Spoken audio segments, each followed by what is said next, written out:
Thank you for finding the NSE podcast on YouTube. To find links for our online hospitality security training, check out the video description below. Enjoy the Nightlife Security Podcast. Welcome to the Nightclub Security Podcast, a professional resource for the nightclub security industry. Whether you're a nightclub bouncer, guard, owner, or operator, this is the podcast for you. We're here to inform, educate, and entertain. Let's get started.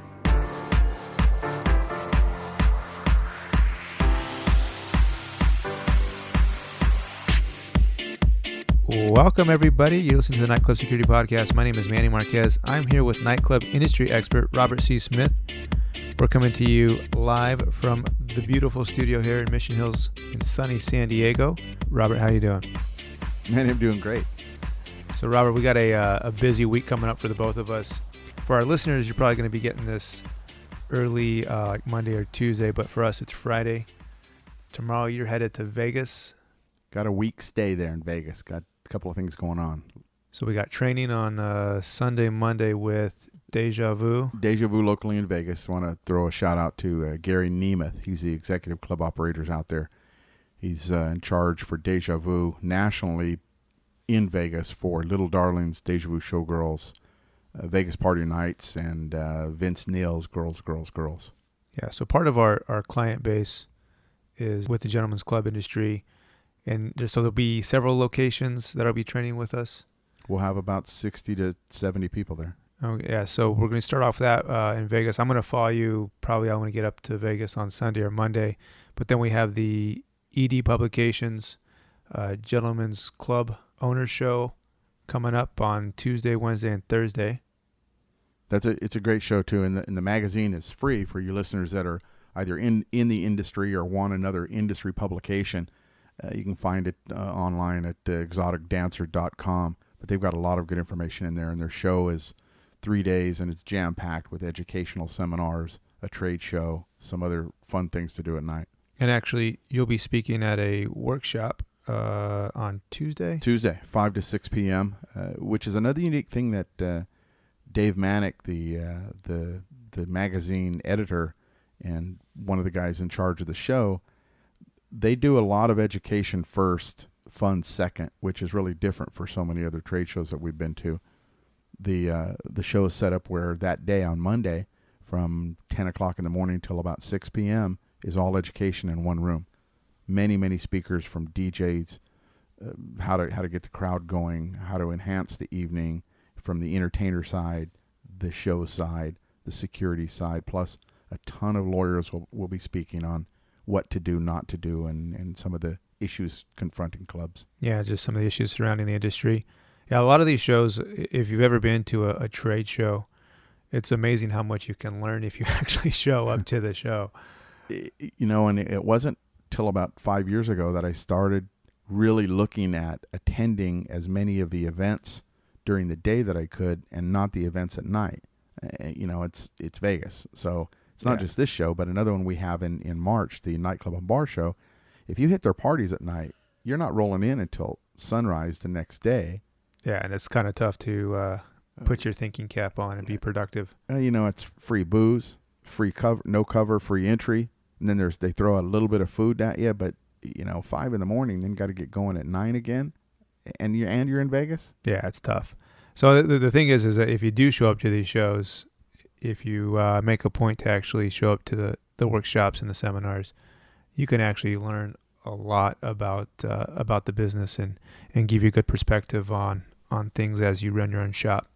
Robert, we also have in the month of August, if anyone's friends with us on Facebook for the Nightclub Security Consultants page, the fan page, this month we've been doing the 30 for 30, which is 30 tips in 30 days. And I've been amazed to see the response that we've been getting back on our tips. Just a lot of helpful little tidbits of information. Today's is kind of unique. A lot of people don't think about this one. And I remember when we wrote this one, when we put these 30 together, number 16. And you can go back through Twitter or Facebook and find these number 1 through 16. Today's is keep a detailed hiring, interview, training, and evaluation records for all your security team members. These type of records will help you during any civil litigation. if you know what I'm talking about, we could probably discuss this again and again. But when you get sued, they ask for these things, and nobody typically has them. Well, it's not something you think about typically. No, you don't. And the purpose of keeping documentation of your hiring practices would be to? Well, not just hiring, but how you interview. Are you doing it mainstream? Or are you just picking the biggest, burliest guy off the street that walks in and saying, hey, I need a bouncer. Yeah, you're big enough. Okay, can make $8 an hour and stand at the door. Tommy, you have a friend? All right, have him show up at 8:00. I got a shirt for him. We'll get him a clock in. Yeah, and although it's done, and that is really kind of the industry norm, one of the purposes of our company, Nightclub Security Consultants, is to get you thinking differently, change your mindset, get you doing things differently. Because when you get sued or when you have a criminal issue with the cops asking you questions, if you take care of this small stuff, keeping good records on your hiring, your interview, who you brought in, who you didn't, you're going to be set when the big issues come by. Yeah, because it demonstrates that you've done your due diligence as far as your hiring process, and you have a standard and a practice that allows you to hire the best candidates possible for your venue. What else we got here? You know what, Robert, I wanted to mention something. It's something that I think about quite a bit because I'm a big fan of listening to podcasts, and that's in part why we put together the podcast for Nightclub Security Consultants. And the thing that I like about podcasting is how much there is in the form of free resources and continuing information just so you can do whatever it is that you do, you can do it better. And so part of my weekly practice, even my daily practice, as far as going throughout my day, is I listen to a lot of podcasts, and I'm always amazed at the wealth of information that's out there. But it keeps you sharp, and it keeps you thinking, and it keeps you motivated in the right direction as far as making progress in your workplace. Well, and it's nice to hear you say that, but I would love to see more ground level door guards, floor guards, door hosts, bouncers into the assistant managers, the managers, and then to your level at the GM or operations side of the house. Because if those ground level workers are doing the same thing, that night they're automatically sharper. Yeah, because it puts your mind in a different place. It gets you thinking about your position, your job, your role.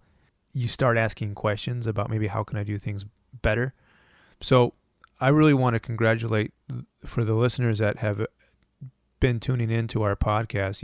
You're doing a great job listening to these podcasts, and you should really pat yourself on the back because you're smarter, sharper than the next guy, and you're going to be better at your job. You're going to be more valuable to your employer, and when it comes time to make a move or get a better position, you're going to be in a better spot and just better educated.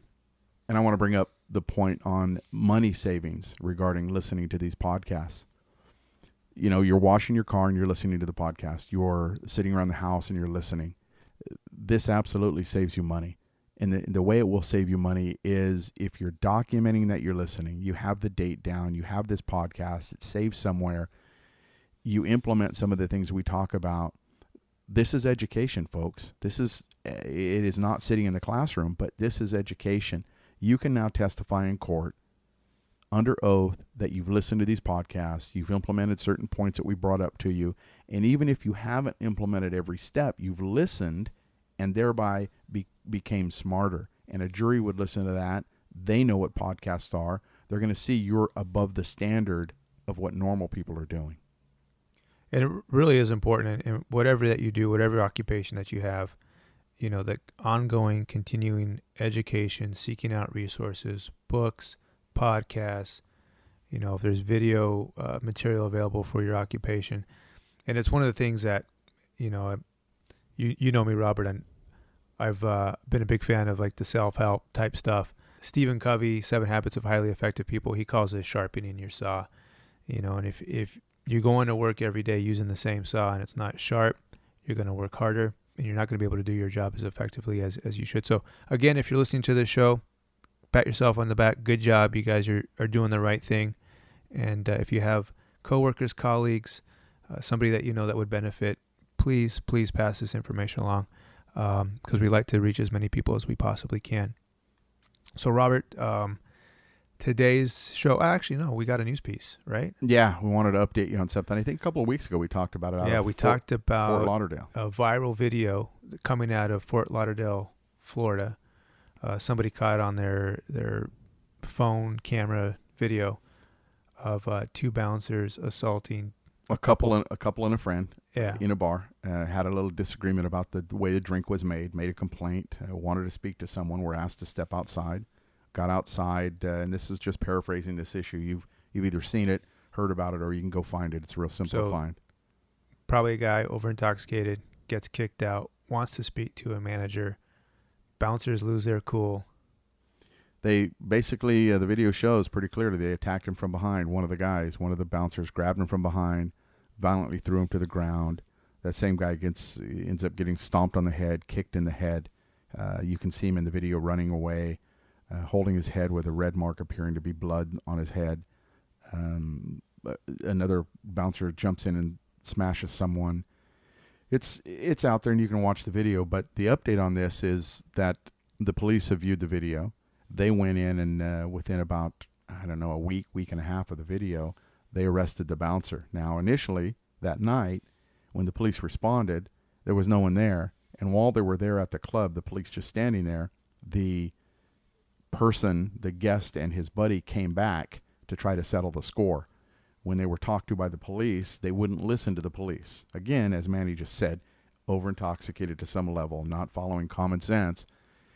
They started talking crap to the cops and ended up resisting arrest with the cops, and both of those guys got arrested. And that's a separate issue.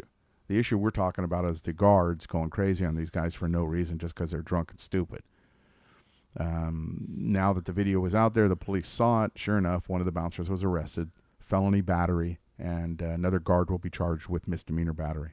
So it's easy to deduce from this, the whole scenario, as it's played out. Drunk guy gets kicked out, wants to speak to a manager. Bouncers get frustrated. So the two patrons get assaulted. The guys come back. They don't know there's video out there. They get arrested. Video comes out. I'm guessing a lawyer sees it. They now have a case against the bouncers. And so that's why it's actually taken probably about a week, 10 days for all this to develop. It's really, it's serious. It's bad on many levels. It just, to get in there, and if you can find it, you can go to our... on the show notes, we'll have a link to the actual news story, and there'll actually be video as well, if you haven't seen the video yet. And you can find it, and then click on and read some of the comments. And there's petitions been started. There's avoid this place, stay away from this place. And that's, number one, never good for any business because guards lost control out in front. Now, if they've had a history, okay, things will come out. But you just can't lose control. And this is a direct response to the guards losing control. And I think a couple of the main points or learning lessons or learning points out of this story is the ability to maintain your level of professionalism in the workplace. And, we talk about this all the time, Robert, as far as people losing their cool or losing their temper, and this is when the bad stuff happens. Also, another point is with the prevalence of video cameras, there's a camera everywhere. You just got to assume, you have to assume you're being videotaped, photographed at all times. And your actions are going to come out. And not only are you being videotaped, just expect you're being taped. Even if you're never taped and it's never out there, just expect it. And if you really look at yourself, there is no possible explanation to act like that. Well, he was rude. So what? He was an ass to me. So what? He called me a name. So what? Your only win, bouncers, is they don't get to come back in. That's it. That's your only win. You get nothing else. Yeah, this isn't, there's no scoreboard. There's no prize at the end of this. You chalk it up, you do your job, and keep your cool. And, the result again, initially the two guests were arrested, and I'm sure charges were filed for resisting arrest with the police, and they'll probably plead to some misdemeanor. But the other side of that coin did come down. Both bouncers arrested, one charged with a felony, one with a misdemeanor, and that's just ridiculous. And so after the whole criminal part of this, as far as the two bouncers are concerned, what's next? Yeah, how are you going to be able to defend yourself if these two guys file a civil lawsuit? You've got no defense. No. And settlement, I'm guessing, and I think for the guests, there's going to be a payday at the end of this whole situation. So yeah, we'll have the rest of this story posted on our show notes so you guys can get the whole background on it, read the article, and see the video. But Robert, today for our main topic is documenting a violent incident. And this comes on the heels of our last show in which we talked about what to do if a major violent incident occurs in your venue. Kind of managing the incident. And this week, you're done with the incident. It's over. It's closed. The business is closed. And now it's time to write things down. Yeah. So today's show is going to be how do you document an incident, a violent incident. But before we jump in, we're going to take a short break. When we come back, we'll get into it. Stay with us. Thank you for joining us on our weekly podcast. Please like us on Facebook at Nightclub Security Consultants. All right. Welcome back, everybody. So today's discussion, Robert, we're going to be talking about, and again, this comes on the heels of our previous podcast in which we discussed how to manage a violent incident when it occurs in your venue. And so now that that's happened, it's the end of the night, documentation has to take place.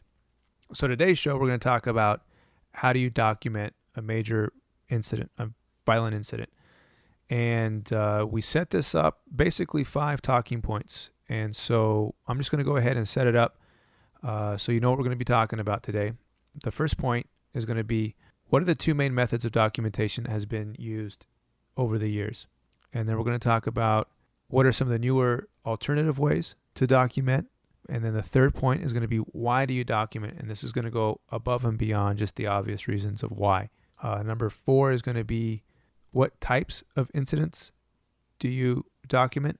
And the last point is going to be specifically, what do you document when it comes to a violent incident? So those are going to be the main 5 talking points. So the first one, which is just the most basic, is what are the 2 main methods of documentation over the years? And in a nutshell, it's pen and paper, lined paper that you pass out to your guard that night, or the pass down log. And for you military members or former military guys or anyone that would remember that, the green books that you had in the military that you wrote with a magic marker, incident log, it's the same thing that's done in clubs and bars around the country. So old school is a piece of paper and a pen, or the pass down log that you gave to each guard and they wrote what they did in it. So these are 2 very basic old school ways of documenting. One would just be loose leaf paper. The guard or manager writes down what he saw, and then you just file that away. The second one would be a binded notebook in which you chronologically make entries, and that would be your main book of the incidents. Now with technology, we're doing things a little bit smarter. What are some of the new or alternative methods for documenting? Obviously, computers come into play here. Most of the shops that are out there, the bars, clubs, restaurants, have computers. The managers or general managers have the ability to allow their employees to use a computer. It's formatted. It looks better. It feels better. It sounds better that you're not just giving Johnny a piece of paper, but you're allowing employees to use computers to document these things. So computers is the biggest advent. Next, go into the mobile technology with iPads and iPhones or any of the other handheld tablets that allow for documentation via typing or even freehand that turns into typing for your documentation. So at the end of the night, instead of passing out paper, literally you could pass around your iPad and let each employee make entries. And we've done a little bit of work in the past where we've made customizable forms, stuff that's tied to a cloud internet base. It's easy to manage. It's easy to search. One of the things that I can say is when it comes to computers, the only problem is you only have one. You might be having, 4 or 5 guys that need to make an entry. So, and we're going to get to that in just a second. We'll get back to that point with one computer in the back office or upstairs, or okay. We'll get back to that. Your other point was very valid in forms. So computers is probably the biggest change to get people to start using instead of paper and pen. And whether you have a handheld device or not, but the other thing that you mentioned are forms. have some pre-printed forms. They're out there. We produce some that you can certainly get from us that will help you document things by checkbox, fill in the blank, fill in items that you may have not thought about. And those are out there. We're not the only creators of these type of forms. They're out there. But using a computer, using a handheld device, or using pre-printed forms, and I want you to think for a second, if you've watched a police officer come to your home to take a report when your home was broken into or your car was stolen, or they were at your bar and they took a report, they didn't break out a piece of paper and they didn't break out their computer typically. They had a form that they would go through with a handheld, check the box, fill in the blanks, and then they would complete the total report later. But they would get all the basic data on a pre-printed form. So in my experience, what's been easiest to use is one of these pre-made forms. And the pre-made forms are nice because you're able to have the things that are common around each type of report. You have check boxes so that, there's some sort of commonality between your report writing. And I remember when I first produced reports, blank forms for, I think it was one of my early clients was one of your venues that used our report system, the forms. And there were so many basic functions that were documented, and we're going to talk about that in our next point. But making a guard write the same thing 8 times a night is pretty silly when they have a form that would already have it done. And the thing is you're, as an employer, from a management standpoint, ownership standpoint, you're trying to set these forms up to make it easy for the employee to document, eliminate mistakes, and it also offers as a guide to the proper way to document. And if they have those forms and you're using them, or the computer form, either one, now you've got the documentation needed for that, which leads us to our next point. Some of the reasons you're going to document, but the civil lawsuit that we're really trying to protect ourselves from. Yeah. So before we go to the next point, another thing is if you're able to automate this process of documenting, the nice thing is that once you automate it, put it into computer format, it then becomes searchable and it's easier to find the information that you need when you need it. Our third point is, and this again goes above the obvious, is, Robert, why do we document? Well, obviously there's a couple of reasons that you're thinking right now. Well, I want to, write something down that happened in our club or my bar. Well, you better be thinking long term. Depending on the state you're in, 2 to 3 years, you may get the paperwork the day before the statute of limitations to file that civil lawsuit. In our case that we're going to discuss here in a minute, we had a stabbing on our dance floor, and it may be 2 years to the day before you get that letter. For example, in the state of California, the statute of limitations is 2 years to file that civil lawsuit. And we can say that from our experience, just knowing the industry, chances are, if you have something major and a lawsuit's going to follow, chances are that it's going to happen right before that expiration of the statute of limitations. Well, and there's a very easy and simple reason. You can probably ask your employees, and you can probably ask anyone in your family what they had for dinner a week ago, and they wouldn't be able to remember. However, had they written that down in detail, and then you asked them, if they didn't remember, they could simply look at the list that they wrote down of what they ate and give you a detailed bite by bite story of what they ate for dinner that night. And that's the analogy that I'm using here, that 2 years from now, you will now be able to pull out that piece of paper, readable, it's on a computer, it's from a form, and give a detailed outline of everything you did, everything you saw, everything you heard, and some other points for a potential jury or judge. And the documentation is a tool that allows the person who wrote the report to recall the events that happen at that event. It brings me back to when I was a police officer, and when we'd go testify in court. When I would testify in criminal court, I would always have my report, and it didn't matter whether it was a 1-page report or a 55-page report. I'd have it folded in my breast pocket of my jacket, and I'd be on the witness stand. And the prosecutor would ask me a question. And if I didn't remember, I had already practiced this, and I literally had practiced in my bathroom mirror so I wouldn't feel weird saying it. Can I look at my notes? And the prosecutor would know what that meant. because they had practiced this in law school. Then they would fall back and they would say, well, Detective Smith, did you write notes about this event? Yes, I did. Did you write them when they were fresh and clear in your mind? Yes, I did.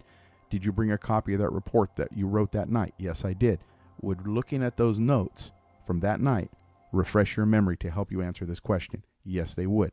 Now the court would allow me to pull out my notes, and they'd be admissible in court to read about something that may have happened 8 years ago as a detective.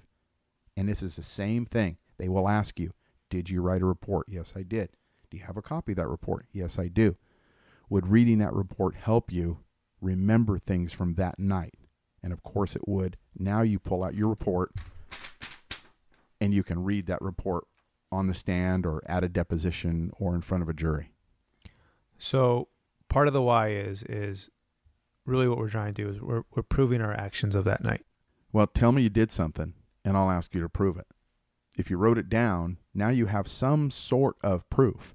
But if you wrote it down, your manager wrote it down, a witness wrote it down, 3 other people wrote it down, you've got 9 pieces of paper saying the same thing. You've got to look at this from the jury's standpoint. The jury doesn't know you're a good person. They don't know you're trying to do the right thing. They want proof. They have to have proof you're trying to do the right thing. You can tell them all day, I'm really trying to do the right thing. But if you tell them you did the right thing, you have a policy manual talking about the right thing, your boss says they taught you to do the right thing, and now you show them a document, not just one, because they'll ask for old reports, other incidents, and you show them that report that you did the right thing, now you've got proof, you've got credibility, and a judge or the jury will love you for that. And so surrounding a particular event, multiple reports help collaborate the story of what actually happened that night. And then they also have to, the listener should also think about, it's not only that incident, but it's also what happens or incidences that happen before and after that event. And that's going to tell the jury pretty much the whole story. When one of the things I learned, again, as a police officer, as a rookie cop, you have to be able to tell a story on paper. And it may mean you have to write a little bit more, but 2 years from now, 4 years from now, when you have to remember these details, and I mean minute details, perhaps you told him, stop hitting me. If you don't write that down, no one's going to remember that. And even if you did remember it, it's going to look like you're making it up. But if you wrote it down 3 years ago and it says right on your paper that the jury can look at, after I grabbed his arm, I yelled at him 3 times to stop hitting me. He continued to try to hit until another employee grabbed his arm. It looks credible. It is credible because that's what you did. And it's better proof for the jury because you wrote it down exactly as you did it that night. All right. So again, reasons for documenting the why is proof of actions. And then there's a second part to this is. It's kind of what we covered most of the discussion there on that point was to protect yourself during any civil litigation, to prove what you did and to protect yourself.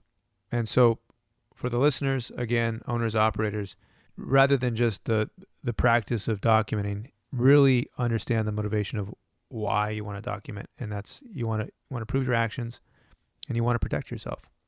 So that brings us to the fourth point, which is what types of incidents do we document? This is probably one of the biggest overlooked areas that I see nationwide. Everyone knows to document when we have a fight.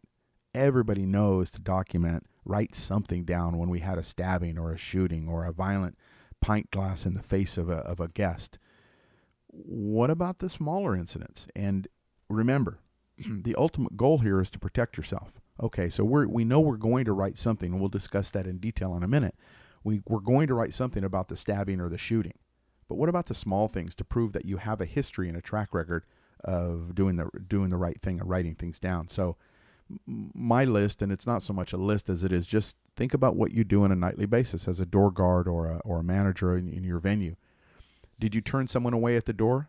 Why did you turn them away? Manny, have you turned someone away at your door when you're working before? All the time. Give me one reason you turned someone away on a busy Friday night.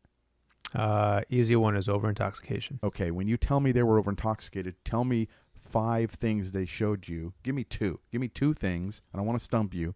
2 things they showed you at the door, checking their ID, that led you to believe they were over intoxicated. Slurred speech and the smell of alcohol in their breath. Okay, when you turned them away, what did they do? Some of them go gracefully and some of them argue. Give me one example of what one person did. Let's see here. Just walked away. Okay. So what we just described, that description here is an incident. So here's what you would write. Working the door on Friday night, approximately 11 o'clock, gentleman in a gray sweatshirt, blue jeans walked up to me. I could see the way he walked and stumbling that he was over intoxicated. When I talked to him briefly, I could smell alcohol on his breath. He slurred his speech. He was having trouble standing. It was already late at night. We decided, my door staff and I, either the manager or myself, I decided not to let him in. I told him he couldn't get in tonight, that this wasn't going to be his night. I offered him a bottle of water, and I sent him down the sidewalk. Last I saw of him, he was walking away, and that's the end of it. Now, there are many things you could write there. Did you offer him a cab? Did you get him a cab? Did he cuss at you? Did you give him water or not? I mean, these are things you want to put in there. But the underlying premise is you did something positive and you documented it. You had a drunk, came to your door, you turned him away. You just didn't let it go. Yeah, well, Bob, that happens 20 times a night. I can't document all those incidents. Well, you can, but you may not want to do it the old school way with a pen and paper and have to document that 20 times. What if you had a form turned away at the door for over intoxication? Check. Yeah, so there's actually several ways you could go about doing this, and it's hard for us on the podcast to tell you specifically what works best for your operation, but the main point is to think about how can I set up a system in which to document in an effective and efficient way. And going back to the point of what exactly do I document, you want to look in broader terms than just the major incidents. Start thinking about the smaller, more mundane occurrences that happen on a nightly basis, because, I mean, Robert, why would they want to do that? Well, again, from turning away someone at the door for dress code, for bad ID, for confiscating an ID, for being over intoxicated, any number of things that you do that are mundane and routine that you may do out of 1,000 customers, you may do them 13 to 25 times a night. If you're not documenting those small things to prove that you have policies, you have procedures, you have practices, you have proactively done these type of things right, and you only document once a month when you have a violent incident, you've got no history to show you're doing the right thing when you didn't have a violent incident.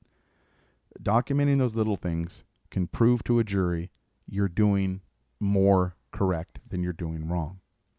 So let's go back and let's just talk about some of those mundane or, what's in between the larger incidents. We said refusal of service or entry. Refusing entry at the door, not allowing someone to come in. It could be for any number of reasons, as I mentioned. What else? Maybe refusal of service? From the bartender or the server inside, stopping service or refusing service of someone who's already visibly intoxicated. I had to call the police, 911. Well, and let's go a little bit farther here. What if the police are walking down the street and they decide to come in and do a routine bar check at your bar? Would you document that? You should. And that's a mundane task. But again, we don't mean that you're going to have to stop every time the cops come to your bar, say hi. You're going to have to pull out your logbook and make a paragraph entry. But there's a method, and we've mentioned it several times in forms, that just documenting the police were on premise at this time, they left at this time. Understanding that if you're documenting when the cops are coming on and when the cops are leaving, that means nothing happened during that time. So you've got proof positive that, hey, we didn't have violations like they're saying we had. The police were here once a night. They're coming between 10 and midnight. Had they seen anything, they would have documented it. They would have taken action. But they've been visiting our venue on a regular basis and have found no violations.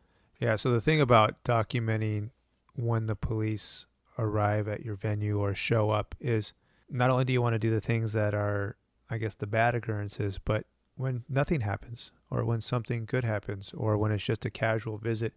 Because what you want to do is, on the city side of things or the police side of things, if they document a call for service or they document something that attaches your address to a particular incident, you want to make sure that you're doing both the good and the bad so that there's a balance. And because the juries, if you only document when bad stuff happens, it looks like nothing but bad stuff happens at your venue. And I've seen, and I know a couple of our listeners have issues with their conditional use permits, their entertainment permits, their business permits, where one of the reviewing points is calls for police service.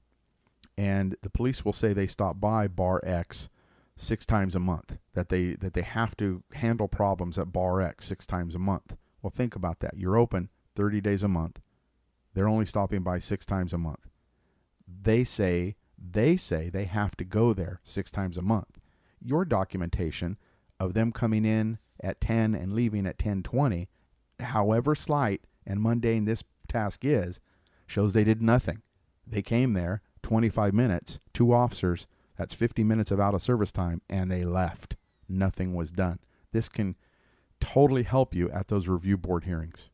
So we kind of got sidetracked on that one instance that you might want to document, but let's talk about some more instances of when you might want to document. Confiscating an ID, even if it's not mandated, some states mandate that you give a receipt or you document that you took the ID. Doesn't mean they're going to get it back, but just write it down that you took it. Maybe a passive escort inside the bar. You ask someone to leave, and they go along with your verbal commands, getting up out of their chair and walking out, even if you got to put your hands on them. I understand we're getting into some of the more obvious things now, but a passive escort. I had one client tell me, well, Bob, we ask 10 people a night to leave. And I said, okay, so you got 10 incidents that you need to document. Nothing happened. They left. There was no hands-on, no fights. Find an easier way to document that. If it's a form that you're checking the box, it's a form that you check the box, and it's done within seconds. And the good thing about documenting a passive escort out is that it demonstrates that you do this on a regular basis, and you, for the most part, handle it well with no ill effects or violence occurring. Well, remember, these reports are going to be presented to a jury, and the jury is going to look and want to be taught and shown you do things right. Well, here you got, out of a year, you've got 60 times that you passively walked someone out. No hands-on, no violence. They did something that was disruptive in your bar, and you walked them out with no problem. 60 times. Okay, so you had this incident where someone did get hurt. It happens. But look, 60 to 1. That's a pretty good ratio. Yeah, so consider that as a manager or an owner.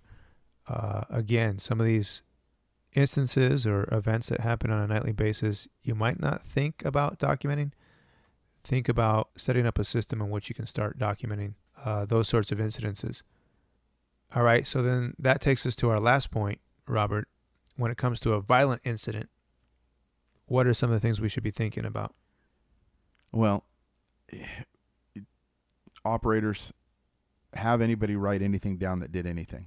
And I know that seems broad, but again, remember, go back to our second point here, our third point. We want to protect you during your lawsuit that may or may not come 2 to 3 years from now. So you want to write down as much as you can. If the police come, don't expect the cops to write anything down that will help you. They might. That's a gift. But if they don't be mad at them. They're writing for the criminal investigation, not your civil lawsuit. So their explanation of the victim appearing to be intoxicated, that goes to the criminal side of what they need to do. You need to get information about how much that victim drank, how much that suspect drank. So that means you're going to get a report or an incident log from the bartender, from the cocktail hostess, the server, the beer tub person that was serving this guy that got in the fight, to document that he only had 3 beers and 1 shot in a 5-hour period at your bar, his credit card receipt. These are little things in this type of violent incident that you may do later, but if you do them that night and have your smallest of employees, your newest of employees be documenting, you'll be covered later. So Have anyone that did anything involving these people write something, even if it's small. All right. So then what's something else? One of the biggest problems I see, and we talked about this earlier, is most operators, and again, I'm going to ask you, when you had a major incident in your bar, you had a pint glass over someone's face, when did you have your guards write something down? Typically, an event happens through the night. You don't normally get to document that right after the event. So that documentation exercise is usually executed at the end of the night after close. Let's say the pint glass or the stabbing occurs on your dance floor at 12:30 p.m., 12:30 a.m. Your guys will be closing up the shop at 1:45, 2 o'clock. So there's 1:45. You got some cleanup, typical duties. And they're not writing until 2:30. Probably 2:30, yeah. And what would you want to do at 2:30, 3 o'clock? Well, the obvious answer is you want to clean up, get out, go home. Get the hell out of there. Get the hell out of there. You don't want to be stuck in your sticky uniform, smelly bar, writing a paragraph or two or a page about a violent incident. So one of the biggest suggestions that I hope you take from this podcast is you perhaps get the brief synopsis from your employees that night. Bartender, server, security guard, floor host. Get the brief synopsis as quick as you can. Maybe a paragraph. Have them take 5 minutes. That's it. Send them home. Get them some rest. When they come back on shift the next night, have them write their report then. Have them write it at home. When they wake up at 2 o'clock in the afternoon on Saturday from a Friday night incident, have them write it at home on their own computer and email it to you. There's nothing wrong with it. Think out of the box here, operators. Because what a lot of operators will try to do is they think that extra exercise of documentation has to be completed at that moment in its entirety. You're in a finite space of time, and you have to finish. And operators, at that moment, you know, right now we're telling you something you do. I know this, and guards, if you're listening to this, have your boss listening to it because they've done this to you. No, you can't leave until I get your report. And for the ownership, because a lot of times, you know, in the well-run shops, when something like this happens or a major incident happens, I've worked for ownership where you had to fax or scan and email all the reports prior to leaving the building. So think about giving your management and your team a little bit of leeway so that they can have a summation of the event and allow them to come back and revisit to elaborate on that documentation. You just don't realize, as an expert witness, I can't tell you how valuable it would be if some of my clients were to just take a deep breath at the end of this violent incident, get the important notes that they need to get documented, send everybody home. Let them get a good night's sleep, wake up, come back, and let's regroup and rewrite everything tomorrow. And it does go against the norm of what is supposed to happen. But, you know, we'd really like for people to reconsider the process of how they document a major incident, because it changes the way you think and you know, come at this from a new perspective, and you'll be able to do it more effectively. One of the arguments that I get from operators is that, well, I don't want them to forget something. And you got to trust me here. They're not going to forget to the next day. Well, you're right. I don't know some of your employees, but I do know people. And if they forgot to write it the next day, they're not going to write it the night before. Read it the next day once they write it and ask them, okay, what about this? I thought you saw this. I thought you did this. I read Johnny's report. Johnny said you did this. It's okay if the employee says, oh, that's right, and writes it down the next day. Don't get locked up in this. Remember this, the jury are people. And what would the jury do? If there was an incident at a barber shop and the barber shop closed at 7, the barber shop would write it the next day, maybe at home in 3 days. They would understand that your people need rest and sleep to be able to put something that is better on paper. There's nothing wrong with that. All right, so coming at it from a different perspective of the actual process of documenting, what are some of the main points that we want to be putting down on paper? Try to remember something from junior high or high school, depending on where and when you went to school, on report writing or writing a story. The 5 W's, the 4 W's, and the H: who, what, why, when, and where. And there's any way of any number of ways of changing those W's around, and sometimes the H is how.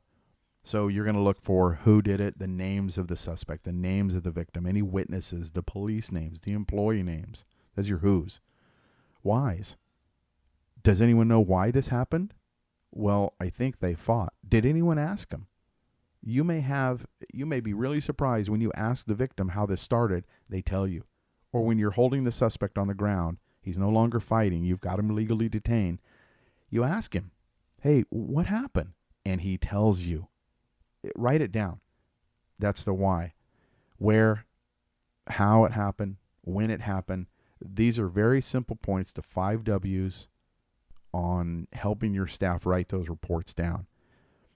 But a side note here is if you don't ask about witnesses and you don't get these third-party witness statements down, too many times I've seen these cases where you've got good documentation by the employees. You've got video captured. You've got the police report, but you've got no third-party witnesses. And when I go look at the video, I'll watch and I'll say, who are these guys right here? You're talking to them 5 minutes after. Oh, those are regulars. Where are their reports? Oh, I didn't even think about having them write reports. Those are outstanding witnesses. And can they write a report the next day? Absolutely. Can you ask them to come back and maybe write a report a week later? Absolutely. Part of the who is getting people to write down what they saw. And if they saw your guys handle it right, those are great witnesses. And I think kind of an important thing to think about when it comes to a third-party statement. This really comes to the skill set of the manager to finesse and elicit cooperation from another witness to get their information. And it takes a little bit of skill. It's not easy just going up to anybody and asking them, hey, can you spend 5 minutes and write down a paragraph? And I think we get wrapped up in that. As a cop, people would talk to me inherently because they knew I was a cop. They knew I had some sort of power. A manager or a bouncer, a guard walks up to some customer, him and his girlfriend. Use a technique that I have used as a civilian to get people just to give me a name and their phone number. I'll walk up and say, hey, you guys okay? I saw you were right on the edge of this incident. You're not hurt at all? No, everything's okay. Look, I wrote my report. My manager sometimes second guesses me. I know you saw what we did. Did you think everything was handled okay? Chances are they're going to say, yeah, you guys could have beat the crap out of that guy, but you didn't. Oh, I saw that guy. He was a jerk in the bathroom. He was a jerk on the dance floor. Yeah, I don't know why you didn't beat the crap out of him. Ask him, hey, would you mind if I just got your name, first name, and maybe your cell phone? If my manager second guesses me or my report, would you mind if my manager called you?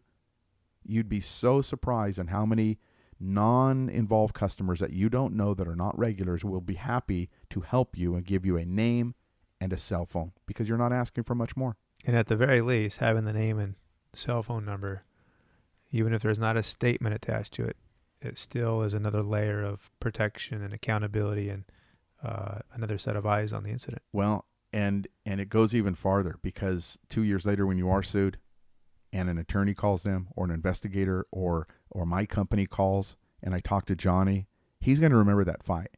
And over the phone, I'm going to get his statement. And it's a valid legal statement that I'll record. I'll say, hey, Johnny, I'm going to record you on the phone. What happened that night? I was there with my girlfriend or my ex-wife, and we saw this and we saw that. Did you see the guards do this? No, they were nothing but nice. So, yeah, that's a very important point. Okay, Robert, what else should we be documenting? Really, the last thing on this list here, and I say list, it's not like we have a list we're going to give you, but the last thing here is remember to collect all the evidence. We talked about that at the end of our managing the violent incident, from videos, photos, save all those type of things and write down what you have. And really lastly, after you've collected all that type of evidence, know how long you need to save it for. It's really one thing that we should probably add in there is make sure that all the reports, your evidence is reviewed by a manager. Absolutely. Or an owner. Managers at these incidents or the owner who's at this incident. For example, Manny, if you're the bar manager that night and a fight happens on your dance floor, in our scenario, a stabbing occurs on the dance floor, you've closed your venue down, the police are there, the medics are there, you've got all your reports in your hand. 2 years later, you're going to be called the person most knowledgeable. They're going to ask you, did you review these reports? You're going to answer, yeah. Did you assist these employees with putting these reports together? Yes, I did. Did you talk to them about this incident? Yes, I did. You're the person most knowledgeable. And that's just in one area. They're going to ask you several things to be the what they call the PMK, the person most knowledgeable. So yes, absolutely have your manager or the manager that you have to review all these reports. And then going back to your previous point that you started was, how long should we save this stuff? Check your state because, it's anywhere from 2 to 3 to 4 years. Statute of limitations is typically a 2-year period, sometimes 3. But remember, the lawsuit may be filed on the day before the statute runs out. It may be another year or 2 years before it ever gets into court.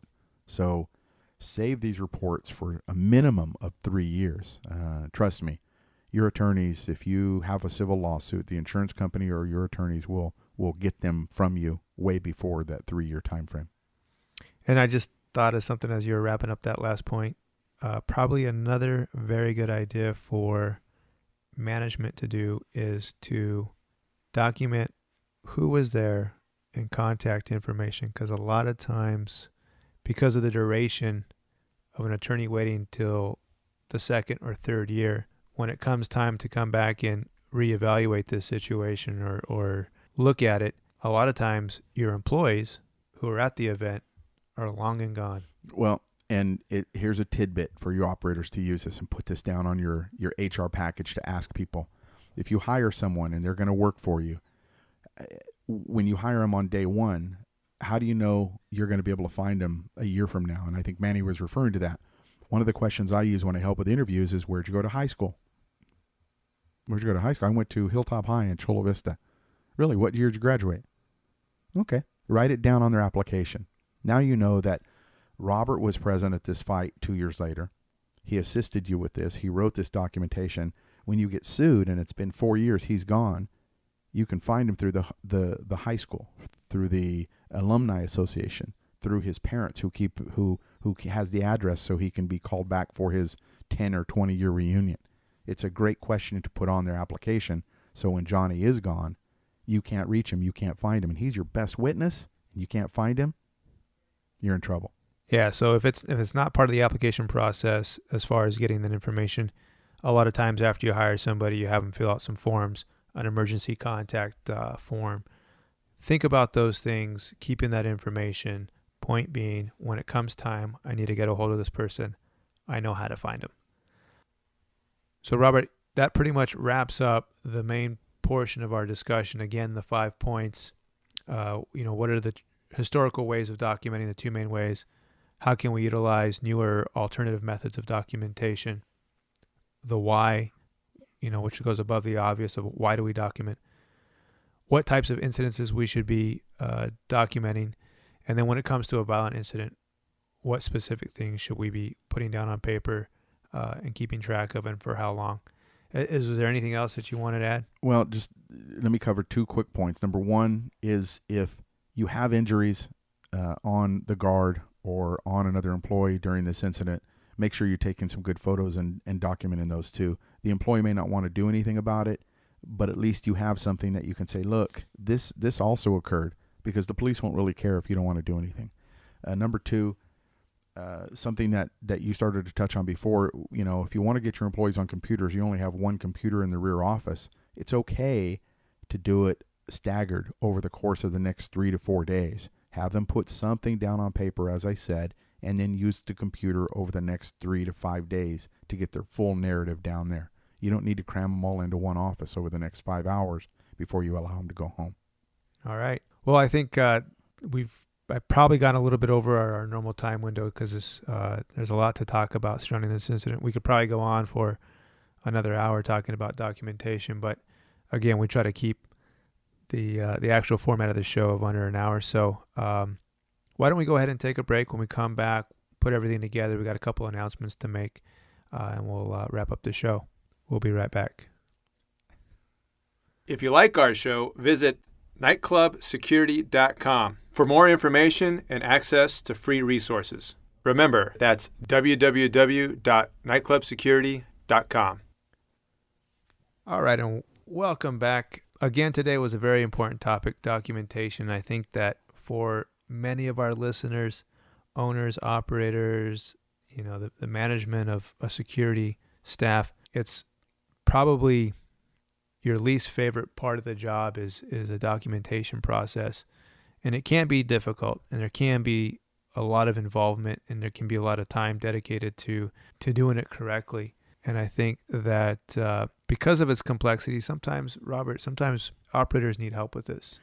We help them all the time, Manny. They whether you're a contracted client of ours that we do work with on an annual basis, or it's a one-time deal. Oftentimes you'll have a major incident, whether it's a shooting in your parking lot or a stabbing or some other major incident, and you need help.